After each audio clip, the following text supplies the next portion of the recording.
141 కీర్తన. ఎవరైనా చదువుతారండి? మొదటి 2 వచనాలు.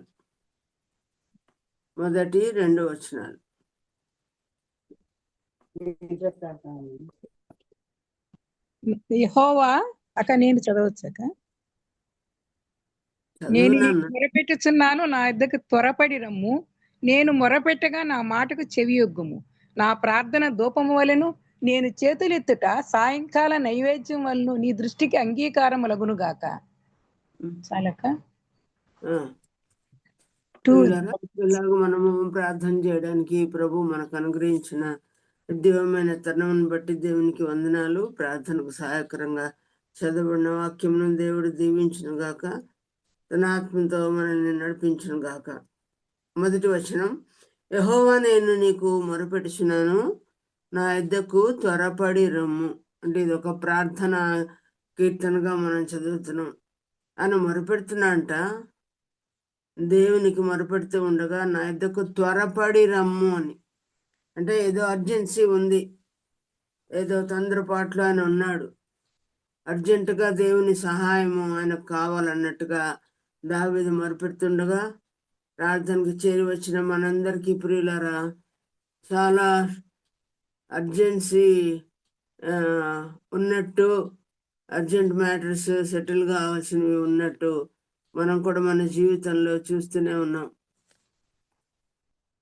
మరి మన సందర్భాలు ఏమో మనకు తెలుసు, కానీ ఈయన త్వరపడి దేవుని రమ్మని ఎందుకు ప్రార్థన చేస్తున్నాడో, ఆయనకున్న సమస్య ఏంటి మనం చూద్దాం. ఆయన సమస్యను దేవునికి చెప్తూ ఉండగా మన సమస్యలను కూడా రిలేట్ చేసుకొని మనం కూడా ప్రార్థనలో ముందుకు సాగుదాం. ఏమి అనుకున్న సమస్య అంటే 40వ కీర్తన 13వ వచనం చూడండి. ఎవరైనా తీసిన వాళ్ళు త్వరగా చదవండి. నిశ్చయముగా నీతిమంతులు నీ నామమునకు కృతజ్ఞతాస్తుతులు చెల్లించెదరు, యథార్థవంతులు నీ సన్నిధిని నివసించెదరు. 140 ఎక్క. 140 కాదు, ఒట్టి 40.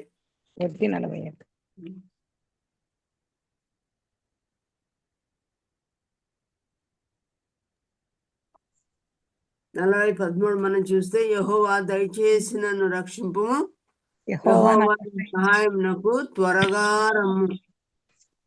ఇక్కడ కూడా త్వరపడి నాకు సాయం చేయి, త్వరగా నా ప్రార్థన ఆలకించమని ఆయన చెప్తున్నట్టుగా మనకు తెలుస్తుంది. సందర్భం ఏంటంటే 12వ వచనం చదువుదాం.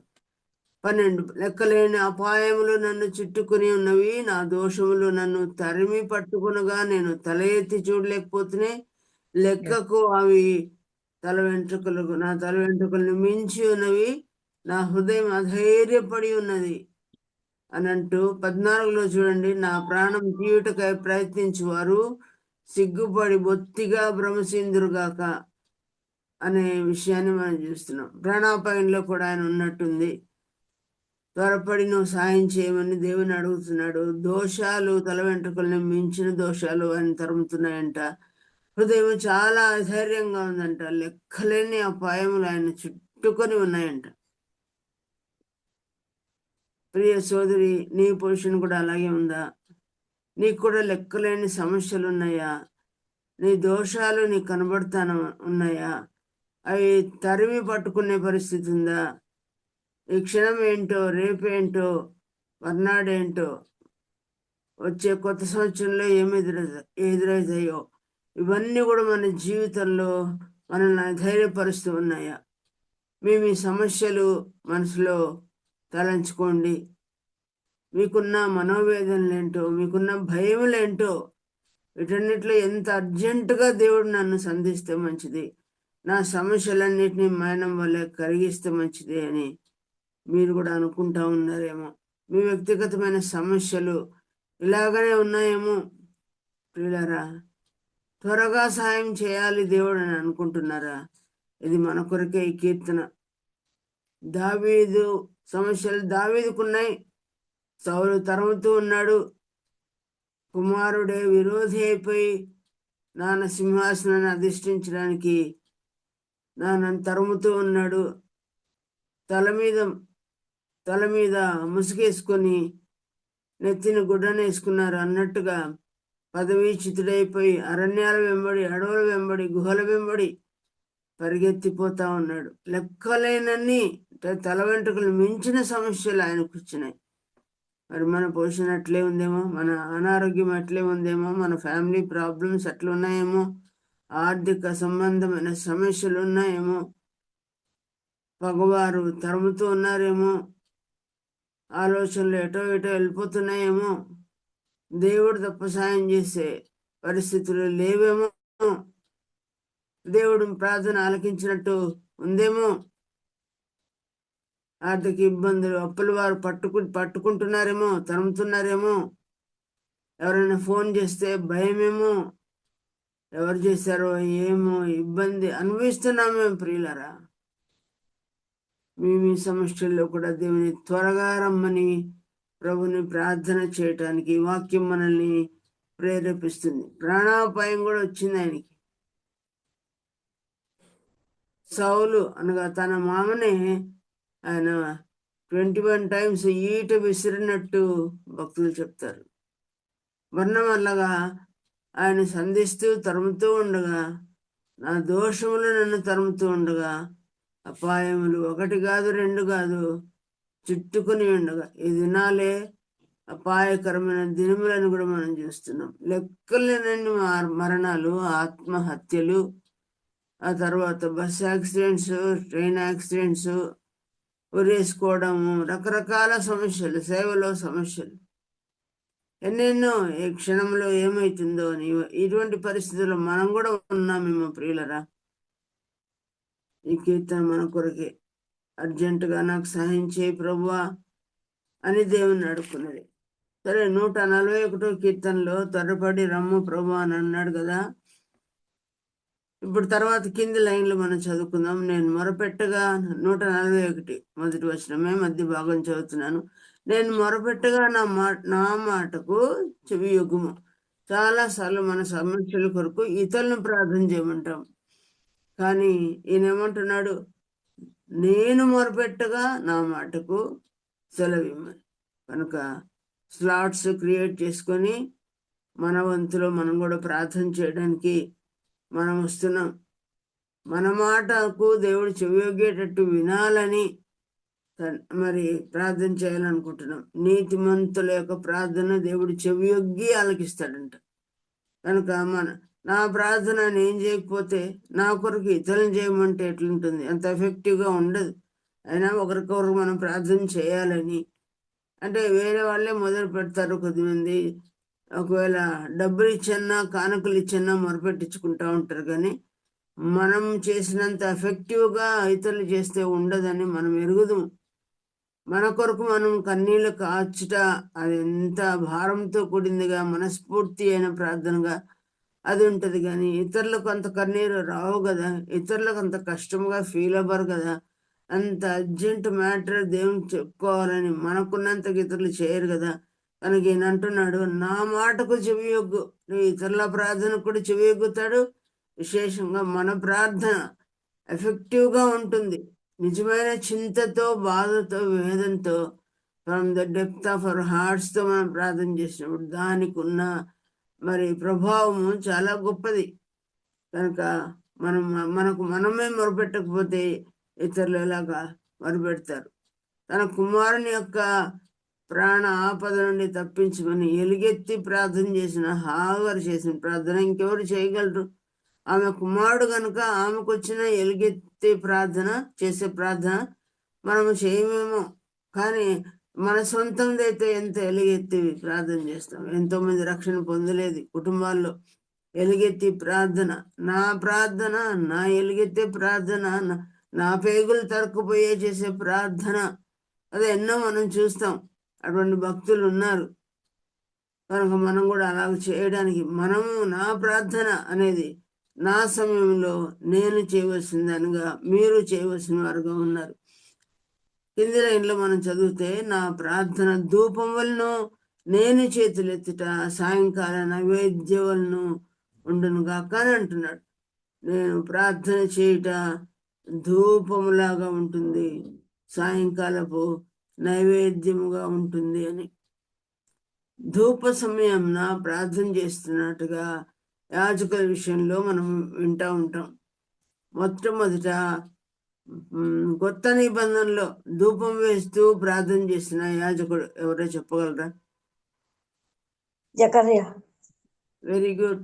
జకరియా ప్రార్థన చేస్తున్నాడు. ఆయన ధూపం వేసే సమయం వచ్చిందంట. అది చదువుదాం చూడండి. ఏ అధ్యాయంలో కనిపిస్తుంది, ఏ గ్రంథంలో కనిపిస్తుంది? మొదటి జకరియా అధ్యాయం. గ్రంథం. అమ్మా? లూకాసు వార్త లూకాసు వార్త మొదటి మొదటి అధ్యాయంలో అధ్యాయం. కనిపిస్తుంది. మొదటి అధ్యాయం చదువుదామా? సరే. 1:13 వచనం. జకరియా 12 చదువుదాం. జకరియా అతను చూచి తొందరపడి భయపడిన వాడిని. ఎవరిని చూచి తొందరపడ్డాడంటే జకరియా దూతను చూచి. అంటే ఈయన ప్రార్థన చేస్తున్నాడు, ఆన్సర్ చెప్పడానికి దేవుడు దూతను పంపించినట్టుగా కూడా మనం చూస్తున్నాం. ఆ దూత ఏమన్నాడు చూడండి. జకరియా ఆ దూతను చూసి తొందరపడి భయపడిన వాడైన. తాను చేసే ప్రార్థనకు దేవుడు జవాబుగా దూతను పంపిస్తున్నాడని ఆయన ఎక్స్పెక్ట్ చేయలే. వంతు ప్రకారం చేస్తున్నాడు. 9వ వచనంలో చూడండి. యాజక మర్యాద చొప్పున ప్రభు ఆలయంలోనికి వెళ్ళి ధూపం వేయుటకు అతనికి వంతు వచ్చాను. ప్రార్థనే ధూపానికి ధూపము ప్రార్థనకు సూచనగా ఉందని మనకందరికీ తెలుసు. అలాగే నా డ్యూటీ కదా, ఇది నా వంతు కదా, ఎన్ని దినాలు ఒక్కొక్కరు ఈ పని చేయాలి అన్నట్టుకోండి. ఫర్ ఎగ్జాంపుల్ ఈ నెలంతా అయినా అనుకోండి. అలాగే ఏదో నా వంతు వచ్చింది నేను చేస్తున్నానని అనుకొని ఉండొచ్చు. కానీ ఆ రోజే దేవుడు తన ప్రార్థన అంగీకరించాడని, ఈ రోజే త్వరపడి దేవుడు ఆయన ప్రార్థనకు జవాబిస్తున్న విషయం జకరియా ఫీల్ అయి ఉండడని నేను అనుకుంటున్నా. ఎక్స్పెక్ట్ చేయలేదు జవాబు వస్తుందని. మనం అనుకున్న గడియలో ప్రార్థనకు జవాబు రావచ్చు. మనం ఎక్స్పెక్ట్ చేయని దినాల్లో కూడా దేవుని జవాబు మనకు రావచ్చు. కానీ ప్రతి ప్రార్థన ఎఫెక్టివ్గా ఉంటుందని మాత్రం మనం గమనించాలి. ప్రతిరోజు అదే ఆశతో, అదే విశ్వాసంతో, మనము అదే ధైర్యంతో మనం ప్రార్థన చేయాలి. కానీ వంతు వచ్చిందని చేశాడంతే ఆయన. ఈరోజు కూడా మనం వంతులు పెట్టుకున్నాం. ఈ గడియ నుండి ఈ గడియ వరకు, ఈ గంట వరకు నేను, ఈ అర్ధ గంట నేను, ఈ అర్ధ గంట నీవు అని మనం స్లాట్స్ వేసుకున్నాం. మన స్లాట్లో మనం కూడా ప్రార్థన ధూపం వేయడానికి ఇక్కడికి వచ్చాం. అందుకే వంతులుగా ప్రార్థన చేస్తున్నాం. ఈరోజే మనకు జవాబు వస్తుంది అని మనం నమ్మగలమా?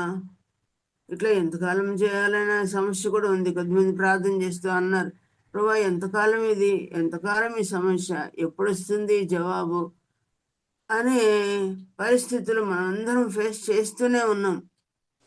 ఇదే రక్షణ దినం, ఇదే మిక్కిలి అనుకూలమైన సమయం అన్నట్టుగా ఈ రోజే నీ ప్రార్థన జవాబు వస్తుందేమో. దూతను పంపి ఆ దినాల్లో జవాబునిచ్చినాడు. ఇప్పుడు వాక్యమును పంపి దేవుడు జవాబిస్తాడేమో. పలు విధాలుగా దేవుడు తన ప్రార్థన, దర్శనము, జవాబు రీతిగా దేవుడు మనకు అనుగ్రహిస్తాడేమో. ఎక్స్పెక్ట్ చేయలేదు. దూత కనబడుతూనే భయపడినట్టుగా చూస్తున్నాం. ఇలాగే భయపడ్డారు మరొకరు దూతను దేవుడు పంపిస్తే.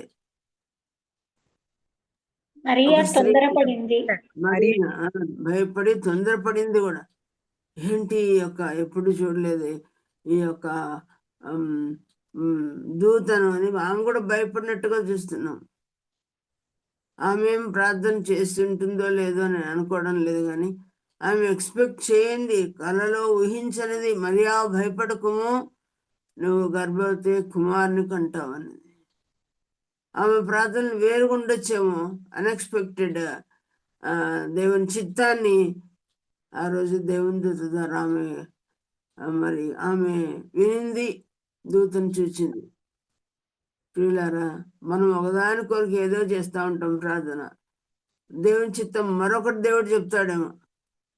కన్యక గర్భవతి ఎలా అవుతుంది అనేది నేను పురుషుని ఎరగని దానని అని. ప్రియులారా, ఈనాడు మీరు చేస్తున్న ప్రార్థనలు వేరేనేమో, దేవుడు తన చిత్తం ఇంకో రీతిగా చూపిస్తున్నాడేమో.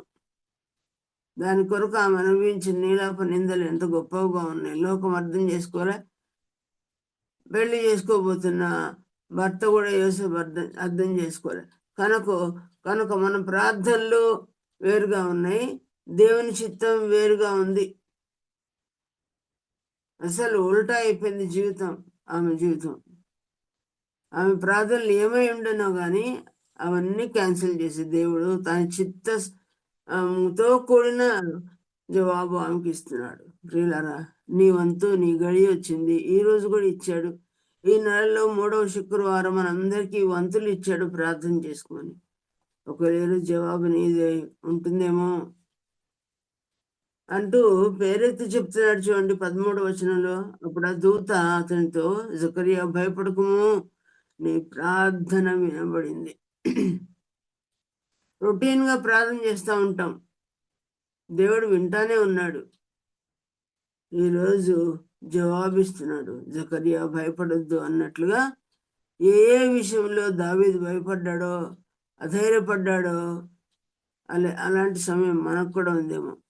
జకరియా పేరు తీసేసి మీ పేరు పెట్టుకోండి. మీ పేరు పెట్టుకొని మీరు చదువుతుంది ఎంత హృదయానికి తట్టుకుంటుంది, తట్టినట్టు అనిపిస్తుంది, మనతోనే మాట్లాడినట్టు అనిపిస్తుంది.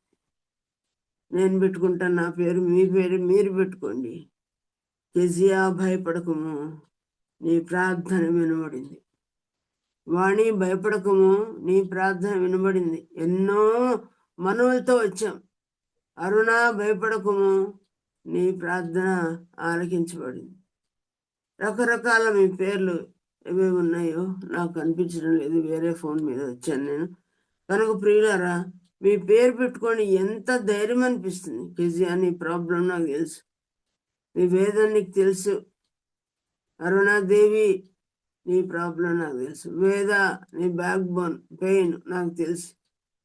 నీ నడుములు వంగిపోతున్నాయి, పడిపోతున్నాయి నాకు తెలుసు. నీ ఆర్థిక ఇబ్బంది నాకు తెలుసు. నీ అనారోగ్యం నాకు తెలుసు. భయపడద్దు, నీ ప్రార్థన ఆలకించానని దేవుడు ఈ రోజేమంతా చెప్తున్నాడేమో. వారి ప్రార్థన అంశం ఏంటండి?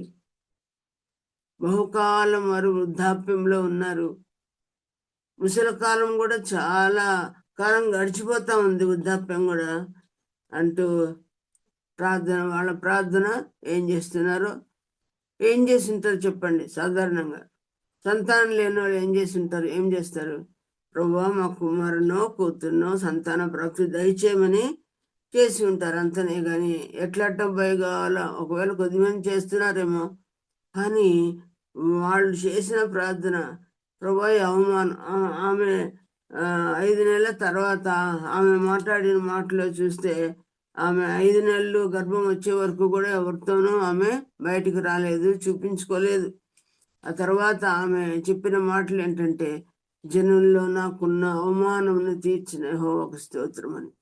కనుక ప్రియులరా, ఆమెకు అవమానం కలుగుతా ఉంది కాబట్టి ఒక కుమారుడు అయితే మాకు మేలు అనుకుంటున్నారే కానీ ఎట్టి కుమారుడో వాళ్ళు ఊహించలేదండి. దేవుడు చెప్పాడు, ఆ కుమారుడు ఎలాంటి వాడంట, అతనికి నీవు జకరియా నీ భార్య నీ ప్రార్థన విన్నాను, నీ భార్య ఎలిజబెత్ నీకు కుమారుని కనును, అతనికి యోహాను పేరు పెట్టిదు అని. ఏమన్నాడు ఆ కుమారుడు? ఎవరంట? నీ భార్య నీ కొరకు ఒక కుమారుని కంటుంది. అంటే భర్తకేనా కుమారుడు? ఈమె కూడా కుమారుడే కదా. మీ కొరకు కుమారుడు పుడుతున్నాడు అన్నప్పుడు సంతోషం. కానీ మన కొరకే మన పిల్లలు పుడితే ఏం ప్రయోజనం కాదు. మనము మన పిల్లలు దేవుని కొరకు అనే మాట బైబిల్ మనం గమనిస్తాం. ఇశ్రాయేలుతో దేవుడు అన్నాడు, మీరు కనిన మీ పిల్లలు, నా కొరకు కనిన మీ పిల్లలు అన్నాడు దేవుడు. మన భర్తకు, మన భార్యలకు, మన పిల్లలు కాదు, దేవుని కొరకు మనం కంటున్నాం. నిజమే, ఈ కుమారుడు వాళ్ళ కుమారుడుగా పుట్టుతున్నాడు అనేది సంతోషమే, కానీ ఆ కుమారుడు ఎవరి కొరకు జన్మించాడో మనకు అర్థమవుతుంది. చూడండి, ఆయనకి పేరు పెట్టమని పేరుతో సదా దేవుడు చెప్పాడు. 14వ వచనం చూడండి. అతడు ప్రభువు దృష్టికి గొప్పవాడై. వాళ్ళు అడిగిండ్రు, ప్రభా మా పిల్లలు నీ దృష్టికి గొప్పవాళ్ళుగా పుట్టేటట్టు చేయమని అడిగి ఉండరు వాళ్ళు. అందుకే చూడండి, ఎట్టి కుమారుడిని దేవుడు అనుగ్రహిస్తున్నాడు.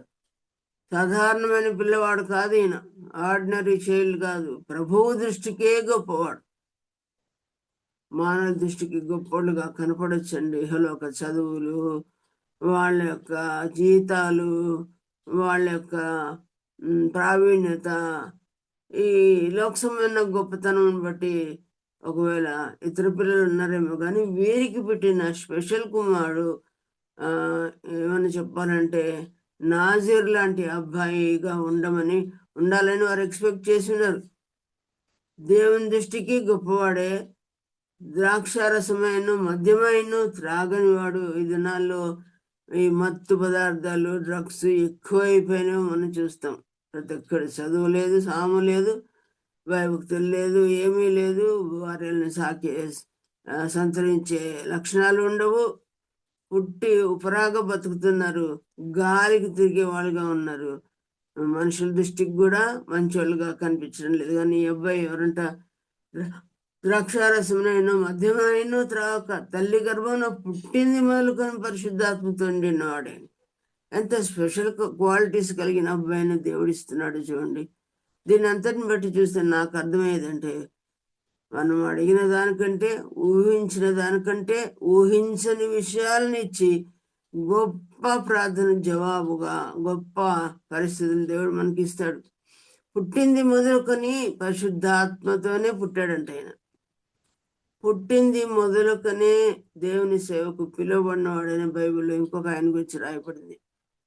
పుట్టింది మొదలుకొని సేవకు ఆయన పిలిచాడంట. ఎవరైనా యెషయాను గురించి అదే రాయబడింది.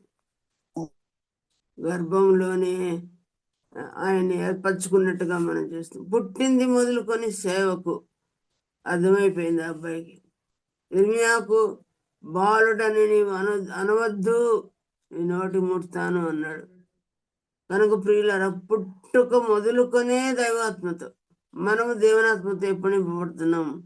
ఎప్పుడు దేవుని ముద్ర మనలో ఉందంటే ఎప్పుడుంది? ప్రభు క్రీస్తునందు విశ్వాసం ఇచ్చిన తర్వాత, విశ్వాసం ద్వారా పిల్లలు అయిన తర్వాత ఆత్మ చేత మనం ముద్రింపబడుతున్నాం. అక్కడి నుంచి ఆత్మ మనకు వచ్చింది. కానీ ఈ అబ్బాయి ఎంత స్పెషల్ అబ్బాయి. గర్భములోనే యేసు ప్రభు తల్లినే చూసి ఆనందించిన వాడు. పరిశుద్ధాత్మ పరిశుద్ధాత్మ ఎందలి ఆనందంతో బిడ్డ గంతులు వేశాడు. పూర్తిగా అవయవాలు ఏమి ఏర్పడి ఉండవు 5 నెలలప్పుడు. ఆ స్కానింగ్ నేను చూశాను అమెరికాలో ఉన్నప్పుడు ఒకసారి. కనుక ప్రియులారా, అవయవాలు పూర్తిగా ఏర్పరచబడకపోయినా ఆత్మలో ఆనందించే బిడ్డను అంటే ఇలాంటి పిల్లలు ఎవరు లేరు కదా. ఇలాంటి కుమారుని దేవుని దృష్టిలో గొప్పవాడు, దేవుని కొరకు పుట్టినాడు. కారణ జన్ములు అంటారు ఇలాంటి వారిని. నాజీరు అబ్బాయి సంసోనులాగా కదా. ఇలాంటి స్పెషల్ బిడ్డ వారికి అనుగ్రహించబడుతుందని వారేం అడుక్కోలేదు దేవుణ్ణి. ప్రియ సోదరులారా, మీరు అడుగుతున్న ఒకటి దేవుడిచ్చేది ఎంతో. ఓ పాటలో ఉంది కదా, అడుగు చిన్నది కొంత, అడుగకున్నవి ఎన్నో, ధారాళంగా దేవుడిస్తున్నా అంట. సమయపో రాసిన పాట. కనుక ప్రియులరా, ఇలాగా ఆత్మతో నిండుకున్న బిడ్డ. జకరియా ఆత్మతో ప్రార్థన చేశాడు, ఎలిజబెత్ ఆత్మతో నోరు తెరిచి పలికింది. ఆ కుమారుడు కూడా పుట్టింది మొదలుకొని తల్లిదండ్రులు ఎట్టివారో అట్టి కుమారుడు ఆత్మీయంగా వారికి పుట్టినాడు. ఇవన్నీ అడగలే. ఇట్లాంటి కుమారుడు ఇట్లా మద్యం తాగకూడదు, ఇట్లా చేయకూడదు, నీ దృష్టికి గొప్పవాడు కావాలా మాకు, ఇవన్నీ అడగలే. ఇంకో మాట ఆ బిడ్డని గురించి ఏమని రాబండి, ఇస్రాయేల్లో అనేకులను ప్రభు అయిన వారి దేవుని వైపు బిడ్డ తిప్పుతాడు అన్నది. దేవుని సేవ చేస్తే ఎన్ని ఆత్మలు రక్షిస్తాడంట?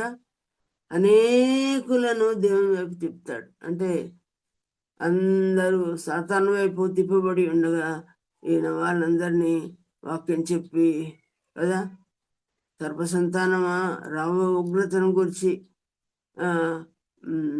మీకు చెప్పడానికి ఎవరున్నారని ఎఫెక్టివ్గా మాట్లాడుతున్నాడు.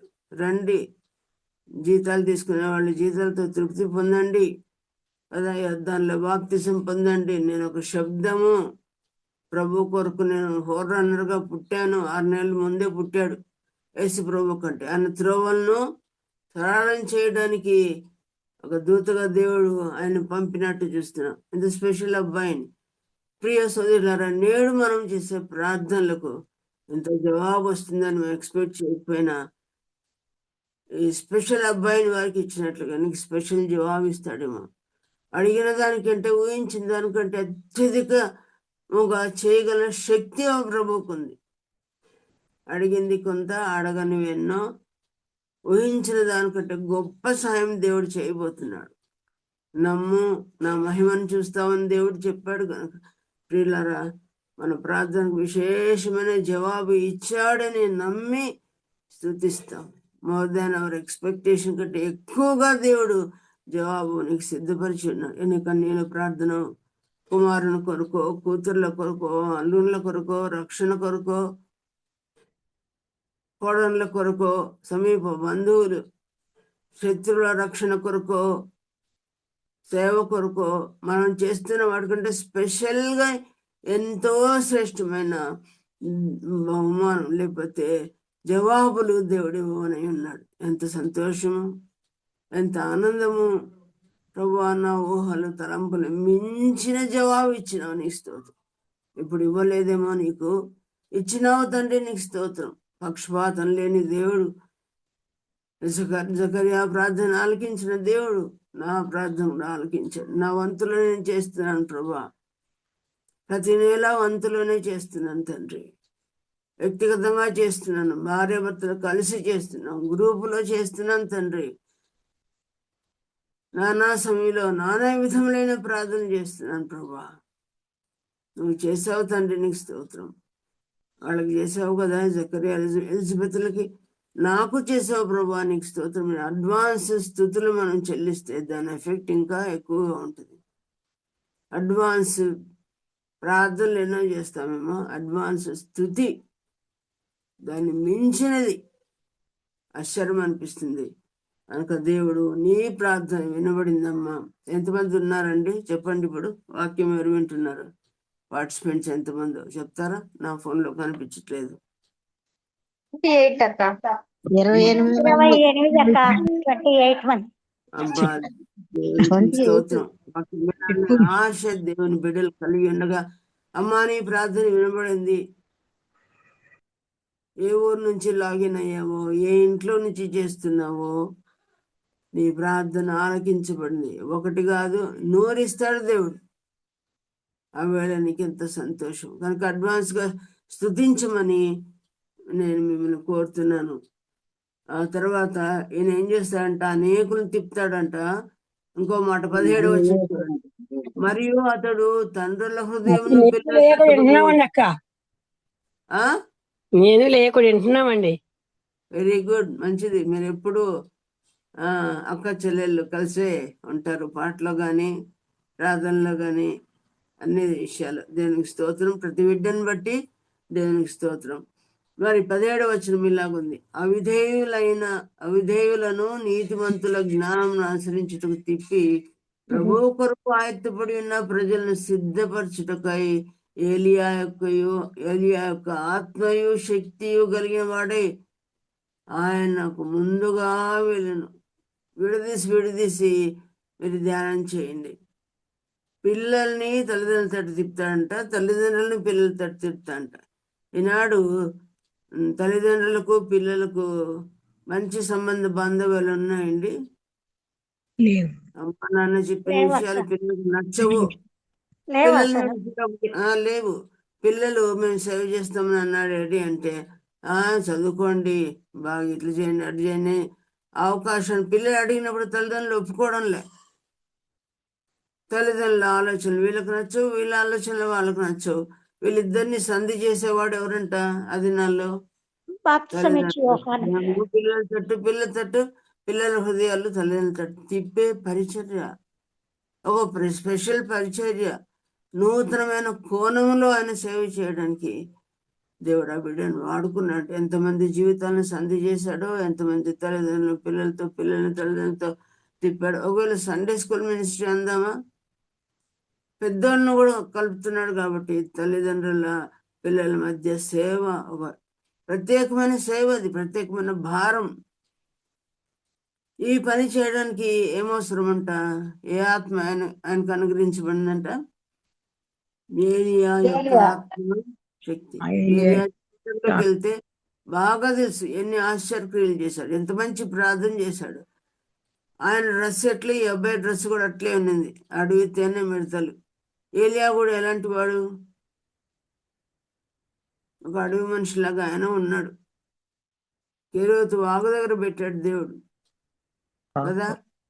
ఆయన కూడా ఆ వేషం, గొంగలు ధరించుకొని ఆ దుప్పటి ఉన్నింది. ఈ అబ్బాయి కూడా అడవి తేనె మిడతలు అంటే రోమములు కలిగినట్టుగా ఆయన డ్రెస్. ఏలియా యొక్క భారము, ఏలియా యొక్క ప్రార్థన శక్తి బట్టల మీద లేదు, తిండి మీద లేదు, ఇంటి మీద లేదు. అరణ్యములోకే కెలివేయి ఒక నిశ్శబ్దం అన్నాడు. ఆయన అడ్రస్ అదే. డోర్ నెంబర్ లేదు ఆయనకి. ఇంకేమి, ఇవే ఆధిక్యతలు. ఇవి లోకం నచ్చదు.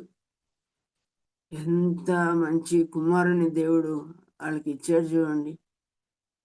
ఇంత గొప్పగా వాళ్ళు అడగలే, అంత గొప్ప సహాయం ఇచ్చాడు. మన పిల్లలు మనుషుల దృష్టికి గొప్ప వాళ్ళేమో, లోకం మెచ్చుకుంటుందేమో, కానీ యోహాను ఎవరు లోకం మెచ్చకపోయినా, మెచ్చలేదు కాబట్టి ఆ స్త్రీ చేత చంపబడినట్టే ఆయన. ఇంత స్పెషల్ బాయ్ని నరహత్య చేసింది ఎవరు? ఎవరండి? హేరోదు ఉంచుకున్న ఆమె, హేరోదియ.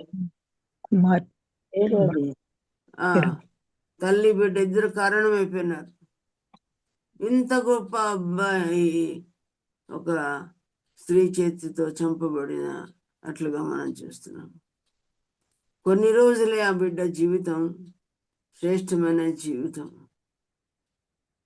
ఆయువు కూడా స్వల్పమే. ఎవరిని లోకానికి చూపించాడు? యేసుప్రభు విషయంలో ఆయన పలికిన మాట ఏంటి? నా వెనుక వచ్చేవాడు,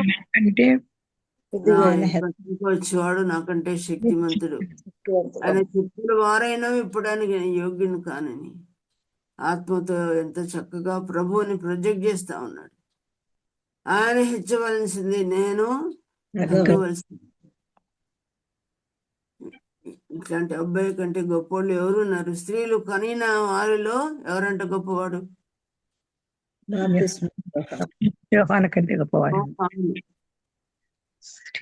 ఎంత వాళ్ళ ప్రార్థన కొంచెం అండి, ఇచ్చిన జవాబు చాలా దండిగా ఉంది. ఈనాడు నీవు ఒక్కదానికో ప్రార్థన చేయొచ్చు, ఆ ఒక్కదానిలోనే ఎంతో సమృద్ధిని కుమ్మరిస్తాడు. ఊహించని సహాయం. ఇవాళ చదువుతుండగా నాకెంతో ధైర్యం అనిపిస్తుంది. మనం తలంచిన తలంపు కంటే 100 times ఎక్కువగా దేవుడు మనకు జవాబులో కుమ్మరిస్తాడని ఆశ తెచ్చుకొని మనం కూడా ప్రార్థన చేద్దాం. అలాగా ఆయన ఇంకో పని చేస్తున్నంటే ఏంటి? 17 మధ్య భాగం, ప్రభువు కొరకు ఆయత్తపడి ఉన్న ప్రజలను సిద్ధపరచుటకై. ఇప్పుడు మన జీవితంలో మనం ఈ స్థితిలోనే ఉన్నాం.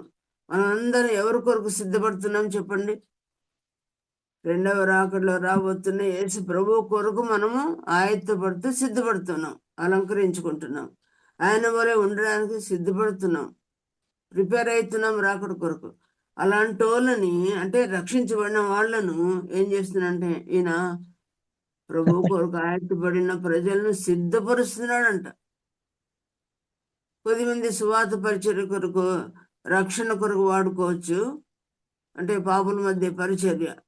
కొద్దిమంది ప్రభు కొరకు ఆయత్తపడిన వారు ఉన్నారు, సిద్ధపాటు పొందుతున్నారు, సంఘంలో ఉన్నారు, వాళ్ళని సిద్ధపరిచే. ఇది లోపలి సేవ. సువార్త బయట సేవ ఉంటుంది కనుక లోపల వాడబడుతున్నారు కొద్దిమంది, బయట కూడా వాడబడుతున్నారు. నీటి మడుగుల్లో పని చేస్తున్నాము అంటే, నీటి మడుగులు సంఘంలో వాక్యం ఎక్కువ ఉంటుంది కాబట్టి నీటి మడుగులు కావాలని ఎవరు కోరుకున్నారు తండ్రిని? దా.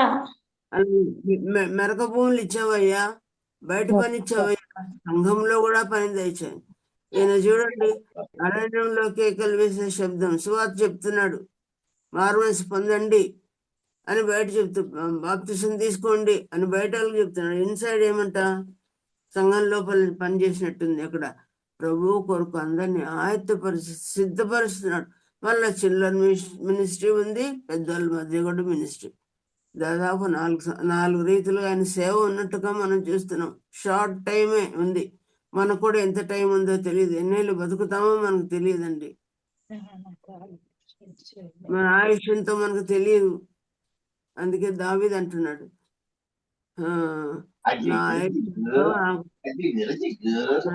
వాడుకో ప్రభువా, బెత్తడంతే ఉందేమో నా ఆయుష్ అన్నాడు. కనుక ప్రియులారా, ఎన్నేళ్ళు జీవిస్తామో తెలియదు, రాకడ అంచుల్లో ఉన్నాము. ప్రభువా నన్ను వాడుకో, యోహాన్ని ఇట్లా వాడుకున్నావు, నన్ను వాడుకో. ఏందో అన్ని మనము భూ సంబంధం వాటిని అడుగుతున్నాం. నిజమే, అవసరం. ప్రభు అన్నాడు, నా నీతిని నా రాజ్యమును వెదకండి, అప్పుడు మీకు కావలసినవన్నీ నేను ఎదుగుదును, వాటిని ఇస్తాను మీకు అని. ఆకాశపు వాక్యం ఇప్పి మనకు సాయం చేస్తాడు, అద్భుతమైన సాయం. మనం విత్తింది కొంచెమైతే ఒక్క విత్తనంకు ఎన్ని ఫలాలు వస్తాయో చెట్లను చూస్తూ ఉండగా, మన పెరట్లో ఉన్న చెట్లను చూస్తే ఎంతో సంతోషం. విస్తారమైన ఫలమే. మీరు ఇచ్చిన ఈవిని బట్టి దేవుడు విస్తార ఫలం మీకు ఇవ్వాలని చెప్పి ఫిలిప్పీల విషయమే సౌలు రాస్తాడు. ఎపఫ్రోదితు వలన మీరు ఇచ్చిన వస్తువులను పుచ్చుకున్నాను, సమృద్ధిగా ఉన్నాను, ఇంతకుముందు సమృద్ధి లేదు. మీరు చూపిన ప్రేమకు విస్తార ఫలం రావాలని మిమ్మల్ని గురించి నేను ప్రార్థన చేస్తున్నాను అంటాడు అనమాట. మనం ₹1 ఇస్తే దేవుడు ఇచ్చేది విస్తారమైంది. మా ఇంట్లో ఒక చెట్టు ఉండేది, మునగ చెట్టు, 2 అడుగులు పొడవు ఉంటుంది, ఎంత లా ఉంటుందో. ఎంత విస్తారంగా పండినప్పుడు ప్రభువా నేను ఎట్లా ఫలిస్తున్నాను ఎప్పుడు దేవుని అడుక్కునేదాన్ని. అనంతపూర్లో స్థానిక సంఘంలో 10 మందికి ఇచ్చేవాళ్ళం ఆ పంటను, ఫలాన్ని. చూసిన వాళ్ళందరికీ పోయే వాళ్ళందరూ దొంగగా లాక్కుంటుంటారు, మా యొక్క కెమెరాలో కనిపిస్తాయి అవన్నీ. ప్రియారా, ఫలం చూస్తే దొంగిలించైనా ఫలం తినాలని అనుకుంటున్నారు మానవులు. ఫలం అంతా ఆకర్షిస్తుంది. మన ప్రార్థనకు అంత ఫలము దేవుడిస్తాడు. మనం కూడా సేవలో విత్తనాలు మరి దున్ని విత్తనాలు మనము నాటవలసిన వారంగా, విత్తనాలు చల్లవలసిన వారంగా మనం ఉన్నాం. ఇలాంటి ప్రార్థన మనం చేద్దామా? కొన్నిసార్లు అంత తెలివిగా ప్రార్థన చేయము. విశేషమైన అద్భుతమైన సహాయం దేవుడిస్తున్నాడు. ఆకాశం వాక్యం లిపుతాడంట. ఆకాశానికి ఎన్ని వాక్యాలు ఉన్నాయో మనకు తెలియదు, మన ఇంటికి ఎన్ని వాక్యాలు ఉన్నాయో తెలియదు.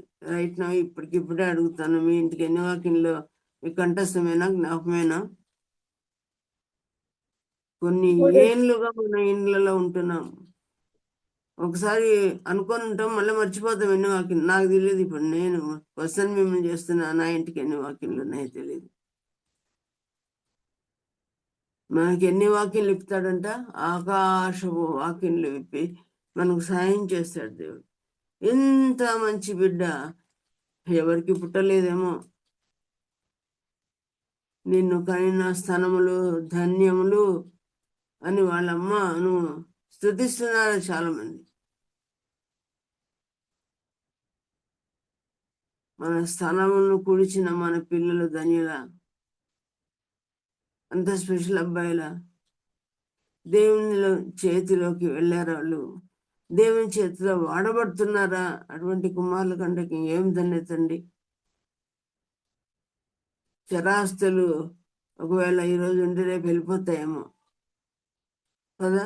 స్థిరాస్తులు అనుకున్నా కూడా ఏమేమి నమ్మకం ఉండదు. కానీ మన పిల్లలు, మన ఆస్తి ఇదేనేమో.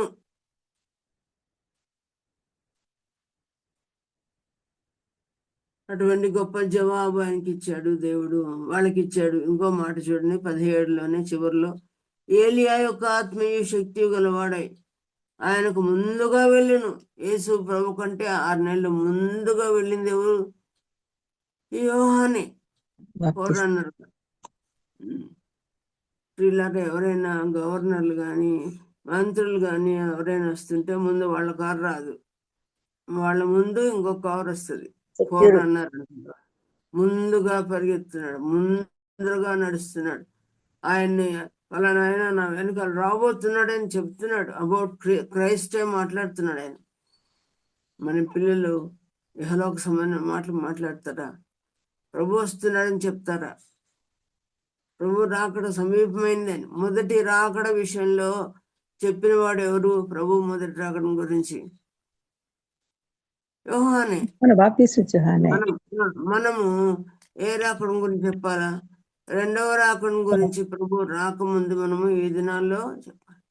ప్రభు వస్తున్నాడు, సిద్ధమేనా? రక్షించబడ్డావా? నమ్ముకున్నది ఇలాగ చెప్తాను అని మనం చెప్తున్నామా? విన్నారు, మేమే వింటున్నాం కానీ ఎవ్వరు చెప్పడం లేదేమో. ఒక్క ఆత్మే రక్షించినావా సోదరి? నీ వెంట నీ కుమారులు కొంగు పట్టుకొని ఎలా వస్తారు? మన కొంగు పట్టుకొని అంటే ఏమి ఇక్కడి నుంచి ఏం వస్త్రాలు వేసుకొని పోం, కానీ మహిమ వస్త్రాలతోనే మనం సిద్ధపడతాము.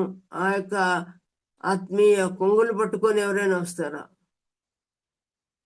ఇటువంటి ధన్యకరమైన కుమారుని వారికి ఇచ్చాడు దేవుడు. చివరిగా ఆయన గురించి ఏం చదువుతున్నాం? నీకు ముందుగా నడుచును గనుక నీకు సంతోషమును మహానందమును కలుగునని తల్లిదండ్రుల గురించి చెప్పాడు. ఈ బిడ్డ పుట్టిన దాని వలన తల్లిదండ్రులకి సంతోషం. ఈనాడు పిల్లల గురించి సంతోషమా? పుట్టినారనే సంతోషమే, కానీ ఆ పద్యం ఏదో ఉంది కదా, చాలా మంది తెలుసు. పుత్రోత్సాహము పుట్టినప్పుడు తండ్రి కలుగుతుందంట, కానీ పురంలో ఉన్న అందరికీ, మన ఇంట్లో వాళ్ళకి, మనకు మాత్రమే కాదు, ఆ పురమంతటికి సంతోషం కలగాలంటే, మన దేశానికి, మన సంఘాలకు, మన రాష్ట్రాలకు మన ద్వారా సంతోషం కలగాలి కదా. కనుక నీకు సంతోషమే. ఇంకా అంత మాత్రమే కాకుండా ఏమంటాం? అతడు పుట్టినందుకు అనేకులు సంతోషించారు. లిప్తకాలమే బతికాడు, అందరికీ సంతోషమే. ఇంట్లో సంతోషమే తల్లిదండ్రులకు, బయట వాళ్ళకు సంతోషమే. అటువంటి కుమారుని ఇచ్చినందుకు. అట్లాగే దేవుడు నీ ప్రార్థన ద్వారా, నువ్వు పొందిన జవాబు ద్వారా నీకు సంతోషం, పరులకు కూడా సంతోషం కలిగే రీతిగా జవాబు దేవుడు ఇస్తాడు. అంత మాత్రమే కాకుండా అనేకులు సంతోషించరు అని దేవుడు చెప్తూ ఉంటే, ఇవన్నీ నేను దాదాపు 10 రైతులుగా అబ్బాయిని గురించి నేను నా నంబర్లు వేసుకొని ధ్యానించాను. ఏ సమయం లేకపోయింది. నేను రాత్రి వరకు కూడా చర్చిలో మీటింగ్లో ఉంటూ ఈ మాత్రం సిద్ధపడ్డాను నేను. ప్రియులారా, మీరు ఇంకా ఎక్కువ ధ్యానించండి, చాలా తలంపులు మీకు వస్తాయి. దేవుడిచ్చిన జవాబును గురించి సంతోషించడం కాకుండా ఒక డౌట్ పడ్డాడు. ఏమి ఆ డౌటు? నేను ముసలివాడను, ఇది నాకు ఎలా తెలియను, నా భార్య బహుకాలం గడిచిందని దూతతో చెప్పు. దూత ఏమన్నాడు? దేవుని సముఖమందు నిలిచి గబ్రియలను నీతో మాట్లాడటకు ఈ సువర్తమానం నీకు తెలుపుటకు నేను పంపబడ్డాను, మరియు నా మాటలు వాటి కాలం మందు నెరవేరును కనుక నీవు నమ్మలేదు గనుక ఈ సంగతులు జరుగుదినం వరకు మాట్లాడక మానువేది. ఎంత మంచి అబ్బాయి పుట్టినందుకు ఎంత సంతోషం ఉండాలని, సంతోషం కలుగుతుంది దేవుడు చెప్పు. కానీ ఒక డౌట్ వచ్చిన కారణం చేత నష్టపడిపోయినట్టుగా చూస్తున్నాం. ప్రార్థనకు జవాబు కూడా వచ్చింది. అవునా ప్రభా, ఎంత మంచి అబ్బాయి పుడతాడా అయ్యా, ఎంత సంతోషమయ్యా, ఎగిరి గంతులు వేస్తున్నాయ్యా, కోట్ల కొలిది స్తోత్రాలయ్యా అని ఎగిరి గంతులు వేయాల్సింది. పోనిచ్చి ఒక అనుమానం ఎక్స్ప్రెస్ చేశాడు. వెంటనే దేవుడు ఏమన్నాడు? ఈ దినములు వాటి కాలమున జరుగుతుంది జవాబు, కానీ అవి జరుగు వరకు నువ్వేం చేస్తావు అన్నాడు దేవుడు. మూగువాడగా అయిపోతామని దేవుడు చెప్పాడు. దేవుడు జవాబు ఇచ్చినా ఇంకా డౌట్లు పెట్టుకుంటా ఉంటే, అనుమానాస్పదమైన జీవితంలో మనం ఉన్నట్లయితే, ప్రభువు మీద అనుమానం మనకు ఉన్నట్లయితే, మనం కూడా స్తుతించవలసింది, నాలుక పాడవలసింది, పెదవులు గనపరచాల్సి వచ్చింది. వచ్చే సమయంలో అవిశ్వాసం మనలో ఉందా? పైపైకే నమ్ముతున్నామని చెప్తున్నామా? పెదవుల ప్రార్థన చేస్తున్నామా? డౌట్లు లోపలి పెట్టుకొని కనబడకుండా దేవునికి దాచుదాం అనుకుంటున్నామా? వెంటనే దూతకు చెప్పేశాడు దేవుడు, అతనిలో అనుమానం ఉంది కనుక నా వల్ల వచ్చిన ఆనందంతో దేవుని స్తుతించడం కానీ లేదు, కానీ అనుమానాలతో ఆ నాలుక పెదవులను వాడుకుంటున్నాడని. కన్నుదినం వరకు ఆ బిడ్డ కన్నుదినం వరకు మౌని అయి ఉన్నాడు. ఎన్ని నెలలు మౌనంగా ఉన్నాడని ఊహించగలము? బిడ్డ పుట్టే వరకు ఎన్ని నెలలు? 9 నెలలు. 9 నెలలు మౌని అయి ఉన్నాడు. జవాబు వచ్చినా కూడా దేవుని గురించి సాక్ష్యం ఇవ్వలేకపోయాడు. ముక్కు నోరుంది, నాలుగుంది, పళ్ళు ఉన్నాయి, పెదవులు ఉన్నాయి, సాక్ష్యం ఇవ్వలేని బతుకులో మనం కూడా ఉన్నామా? దానికి కారణం ఎవరో కాదు, నీ అనుమానమే. ఇదే విషయంలో మనకు స్త్రీ గుర్తొస్తుంది. ఇదే లూకాసు వార్తలో కన్యకమైన నీవు గర్భం ధరిస్తావంటే ఆమె ఏమనింది? ఆమె అనుమానం పడ్డంలో, డౌట్ ఎక్స్ప్రెస్ చేయడంలో ఒక అర్థం ఉంది. ఏంటి? కన్యకకు పిల్లడు పుడతాడా అని అనింది. అయినా ఆమె ఏమనింది? పురుషుని ఎరుగుని దాననే అన్నా కూడా ఆ తర్వాత చెప్తాడు, పరిశుద్ధాత్మల్ని గర్భం ధరించింది అని అంటే ఆమె ఏమనింది? యేసు ప్రభు కానీ తల్లి ఒక మంచి మాట అంది కదా, నీ మాట చొప్పున నాకు జరుగును కాక. నీ మాట చెప్పు నాకు జరుగు. ఆయన మాట నమ్మేసింది. ఆమె డౌట్ పడడానికి ఒక కారణం ఉంది. ఎందుకంటే ఇంతవరకు కన్యక గర్భవతి ఎవరు కాలే. ఈయనకు ఉదాహరణ ఎవరున్నారు చెప్పండి? జకర్యాకు ఈమెకు ఎవరున్నారు ఉదాహరణ?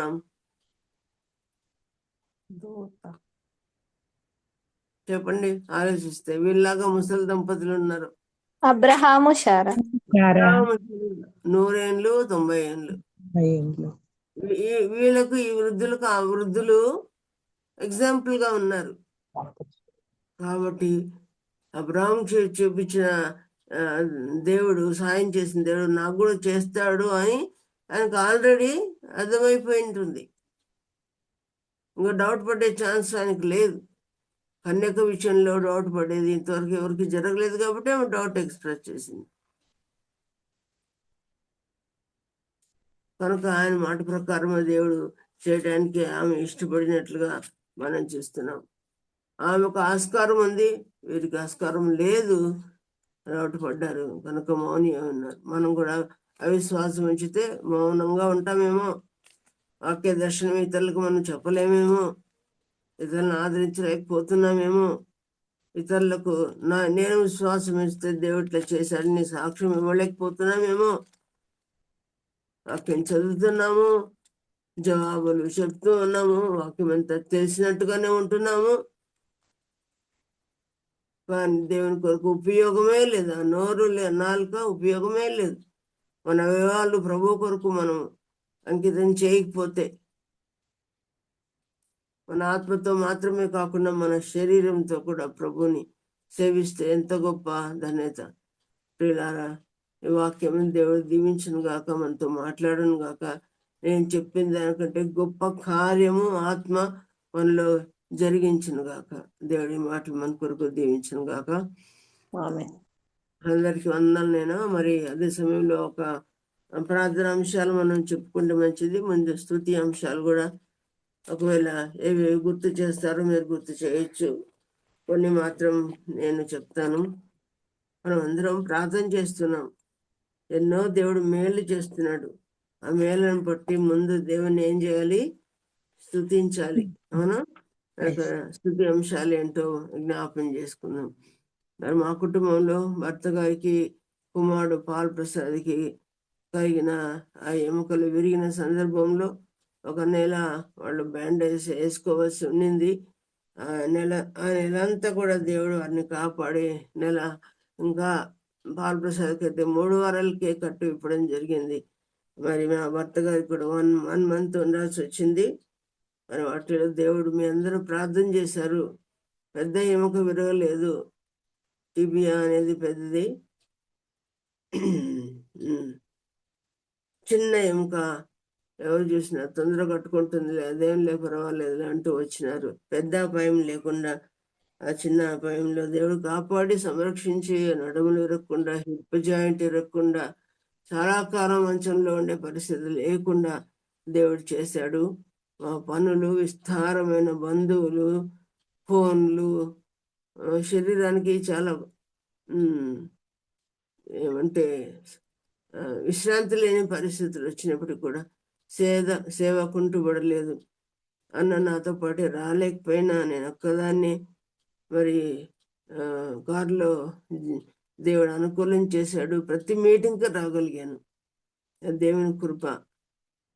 ఒక కారణం చెప్పుకొని మనం చాలా సార్లు దాని మీదనే ఆటంకంగా పెట్టుకొని మనం రాలేని పరిస్థితులు అనేకాలు ఉంటాయి. కానీ అన్ని దాన్ని రాగలిగిన కృపను, ఇంట్లో బంధువులు, ప్రియులు, ఒకరు ఫోన్లు ఎన్నో ఉన్నా, ఎన్నో డినామినేషన్ నుంచి కూడా అనేక చర్చెస్ నుంచి బిడ్డలు ఇంటికి ప్రేమతో వచ్చినప్పుడు, సంఘం వచ్చినప్పుడు అన్నింటిలో దేవుడు కృప చూపించి మా శారీరక శ్రమ అంతట్లో కూడా మా ఇంటి వారికి దేవుడు సహాయం చేశారు. మీరందరూ ప్రార్థనలో సహకరించినందుకు, దూరం నుండి దగ్గర నుంచి అందరూ చేసిన ప్రార్థనలు, విజిటెన్స్ కొరకు మీకు వందనాలు. దేవునికి కూడా స్తోత్రాలు చెల్లిస్తున్నాను.